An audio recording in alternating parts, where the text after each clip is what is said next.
Et donc là, on va terminer à écouter Damien Rieu qui voilà, demande de se relayer aussi pareil pour de la résistance, comme il y en a eu, bon, comme j'en parlais tout à l'heure, Saint-Lys, Calac et Bonjour à tout. tous chers amis, vous le savez, à Calac, les Bretons se sont mobilisés pour Bâtard. faire annuler le projet d'un centre pour migrants.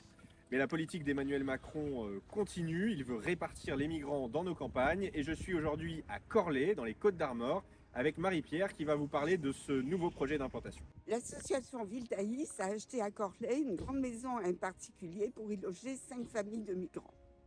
Ville d'Aïs fait un business pour le compte de l'État qui lui verse largement des subventions payées par nos impôts.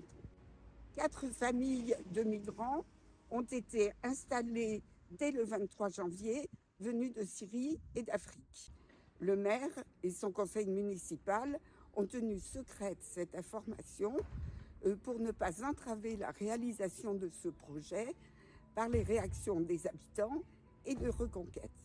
Reconquête a néanmoins réagi rapidement et continuera de réagir pour empêcher la diffusion de cette politique d'immigration dans nos campagnes avec la complicité des maires et des élus. Voilà, donc si vous voulez aider Marie-Pierre dans cette mobilisation, eh bien, je vous laisse son adresse mail et puis la pétition. Je compte sur vous pour, comme à Calac, faire pression pour que le maire renonce à ce projet et puis surtout pour que ce type d'initiative ne se multiplie pas dans la région. Donc je compte sur vous. On a gagné à Calac, il faut qu'on gagne aussi à Corlay et contre tous les projets d'implantation de migrants dans toute la France. Bon bah voilà, bah, très bien. Donc il faut aider, aller signer la pétition. Comme à Calac, il ne faut pas laisser faire. Bravo, bon, à Reconquête, c'est bien. Espérons qu'il y en ait d'autres qui suivent, qu'il y en ait d'autres qui le fassent, pas forcément que Reconquête à chaque fois, parce que ça serait bien qu'il y en ait d'autres. On a vu à Villeroy, à Saint-Cyr aussi, à Saint, non, si c'est Saint-Lys, pardon, voilà.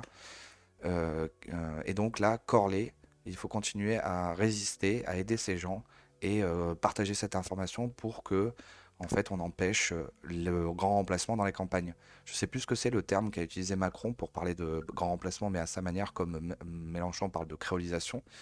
Voilà. Donc il faut empêcher ça. Soutenez en fait toutes ces initiatives. C'est vraiment un truc de fou que enfin, c'est génial quoi, qu'il y ait enfin des soulèvements et qu'on essaye d'empêcher toutes les actions qu'on peut faire pour pouvoir empêcher le grand remplacement dans nos campagnes. Voilà, donc je vous remercie. Essayez de faire monter cette info, partagez, c'est la fin de l'émission. Je vous souhaite une bonne journée. En tout cas, n'oubliez pas de vous communautariser aussi, enfin d'avoir l'objectif de vous communautariser entre Français pour protéger notre France, pour la transmettre, pour commencer à essayer de résister en fait au grand remplacement et à sauver quelques endroits. N'oubliez pas de fonder, enfin d'être dans l'objectif aussi de fonder vos familles.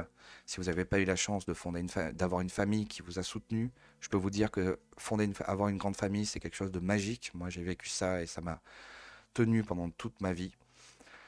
C'est trop magique et si vous n'avez pas eu l'occasion, je peux vous dire que vous pouvez la créer. Donc c'est pour pouvoir le faire, il faut faire des petits bébés. Et donc voilà.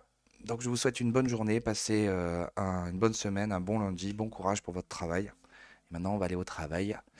Et je vous fais des bisous et passez bye bye, passez une bonne journée. Bye bye bye bye.